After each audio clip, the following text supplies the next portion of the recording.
Hi friends, எப்படி இருக்கீங்க? நாங்கள் நல்லாயிருக்கோம். இன்றைக்கி வேல்மாறல்ருந்து ஒரு லைன் தான் உங்களுக்கு நான் பாடி காட்ட போகிறேன்.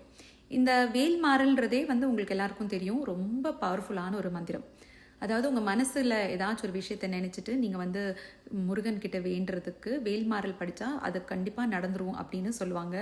பட் நீங்கள் எதுவுமே கேட்காம கூட நீங்கள் இந்த வேல்மாறலை கண்டிப்பாக ஃபுல்லாக படிச்சிங்கன்னா அதில் ஒரு வரிக்கும் ஒரு அர்த்தம் இருக்குது, ஒரு சிக்னிஃபிகன்ஸ் இருக்குது, ஒரு முக்கியத்துவம் இம்பார்ட்டன்ஸ் இருக்குது. ஸோ நீங்கள் எதுவுமே கேட்காம கூட இதை ஃபுல்லாக படிச்சிங்கன்னா உங்களுக்கு லைஃப்பில் உங்களுக்கு தேவையான எல்லா விஷயமும், பேர், புகழ், சொத்து, நல்ல வேலை, மன நிம்மதி, அன்பு, பாசம், குழந்தைங்க நல்லா படிப்பாங்க, like anything you ask for, என்ன உங்களுக்கு வேணுமோ நல்லாவே நடக்கும். நீங்கள் நல்ல சந்தோஷமாக நிம்மதியாக வாழ்க்கையில் இருப்பீங்க. ஸோ யாருக்கெல்லாம் இந்த வேல்மாறல் படிக்கணும்னு தோணுதோ கண்டிப்பாக ஆரம்பிங்க. செவ்வாய்க்கிழமை படித்தா போதும். கொஞ்சம் கஷ்டமாக இருக்கும் ஆரம்பத்தில், பிகாஸ் இது கொஞ்சம் டிஃப்ரெண்ட்டாக ஒரு டங் ட்விஸ்டர் மாதிரி இருக்கும். பட் நீங்கள் கண்டினியூஸாக அதை கேட்டுட்டு சொல்ல ஆரம்பிச்சிங்கன்னா அது கண்டிப்பாக உங்களுக்கு ஈஸியாக வந்துடும். என்னோட மதர் டங் தமிழ் கிடையாது. எனக்கு தமிழ் படிக்க எழுதக்கூட தெரியாது. அதாவது நான் தமிழை ஒரு லாங்குவேஜாக கற்றுக்கிட்டது கிடையாது. வீட்டில் எங்கள் அம்மா எனக்கு தமிழ் படிக்க சொல்லி கொடுத்தாங்க. ஸோ நான் எழுத்து கூட்டி படிப்பேன். பட் எனக்கு கேட்டுட்டு கற்றுக்கிறது தான் பிடிக்கும். ஸோ இப்போ என்னால் அதை கற்றுக்க முடியும்னா கண்டிப்பாக உங்களால் எல்லாருனாலையும் இது கற்றுக்க முடியும். ஸோ முடிஞ்ச அளவுக்கு வேல்மாறல் படிங்க. இதில் இப்போ நான் சொல்ல போகிற அந்த 2 லைன்ஸ் எதுக்குன்னா, இப்போ உங்களுக்கு லைஃப்பில் நிறைய எதிரிகள் இருக்காங்க, உங்களுக்கு தீங்கு நினைக்கிறவங்க நிறைய பேர் இருக்காங்க, உங்களை கஷ்டப்படுத்துகிறவங்க, உங்களுக்கு துரோகிகள், அதாவது நம்ம கூடவே இருந்து நமக்கு குழி வரிப்பாங்கல்ல அந்த மாதிரி.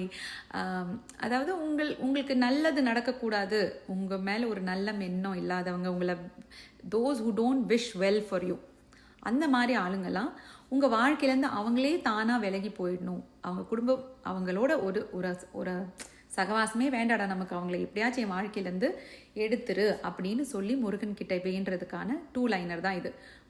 முடிஞ்சால் முழுசாக படிங்க, இல்லைனா இந்த 2 லைனாச்சும் சொல்லுங்கள். The line cos like this, okay? துதிக்கும் அடியவர்க்கொருவர் கெடுக்க இடர் நினைக்கினவர், குலத்தை முதல் அறக்களையும் எனக்கோர் துணையாகும். அதுக்கு அர்த்தம் என்னன்னா, துதிக்கும் அடி எவர்க்கொருவர், முருகா உன்னை துதிக்கிற என்ன மாதிரி ஆளுங்களுக்கு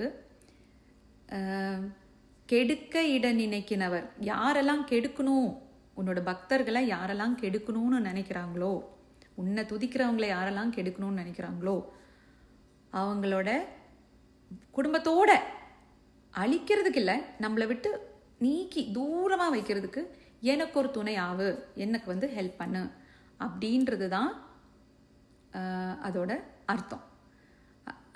ஸோ கண்டிப்பாக இந்த 2 லைனை பாடுங்க. நம்ம வாழ்க்கையில் நிறைய டைம் ரொம்ப பக்கத்தில் இருக்கிறவங்க, ரொம்ப க்ளோஸாக இருக்கவங்க, நம்ம வீட்டுக்கு வந்து போகிறவங்க, நம்ம கூட குடும்பமாக பழகிறவங்க தான் லாஸ்ட் நமக்கு ஒரு பெரிய ஆப்பா வச்சுட்டு போவாங்க, பெரிய துரோகம் பண்ணுவாங்க, நம்ம நல்லவே இருக்கக்கூடாதுன்னு எல்லாம் கூட நினைப்பாங்க. அவங்க நம்ம நல்லதுக்கு அவங்க அவ்வளோ சந்தோஷம் கூட ஆக மாட்டாங்க. அந்த மாதிரி ஆளுங்கெல்லாம் ஆக்சுவலி நமக்கு வேண்டாங்க. ஏன்னா எல்லா இடத்துக்கும் ஒரு எனர்ஜி இருக்குது தெரியுமா? அதாவது நம்ம இந்தியாவில் நம்ம சுற்றி போடுவோம்ல, அதுவே எதுக்கு? சுற்றி போட்டால் எப்படி ஒருத்தவங்களோட கண்ணு படுறது போயிடும். ஏன்னா நம்மளை சுற்றி ஒரு எனர்ஜி இருக்கும். அது நம்மக்கிட்ட டாக்ஸிக்காக, நம்மக்கிட்ட எப்போத்தால் நெகட்டிவாக ஒருத்தவங்க நம்மளை பற்றி யோசிச்சுக்கிட்டு நம்ம கூடவே இருக்காங்கன்னா அந்த எனர்ஜி அந்த நம்மளோட குட் எனர்ஜி டிஸ்டர்ப் ஆயிரும். அப்போ அந்த குட் எனர்ஜியை திருப்பி அந்த ஆராவை கிளென்ஸ் பண்ணுறதுக்கு தான் நம்ம சுற்றி போட்டுக்கிறோம். ஸோ சுற்றி போடுறதுக்கு இவ்வளோ விஷயம் இருக்குன்னா, இந்த கூட இருந்துக்கிட்டே நமக்கு நல்லது நினைக்காம, நம்ம நல்லா இருக்கக்கூடாது, நம்ம குடும்பம் நல்லா இருக்கக்கூடாதுனால நினைக்கிறவங்கள நம்மளால ஃபர்ஸ்ட் ஆஃப் ஆல் நம்மளால அதை ஐடென்டிஃபையே பண்ண முடியாது. அவங்க யாருன்னு கூட நமக்கு தெரியாது. ஆனால் அப்படியே நீங்கள் ஐடென்டிஃபை பண்ணாலும் அது சில டைம் நமக்கு தெரியாது அவங்கள எப்படி தள்ளி வைக்கணும்னு. ஸோ கடவுள்கிட்ட விட்டுருங்க அந்த வேலையை, சாமிக்கிட்ட வேண்டுங்க.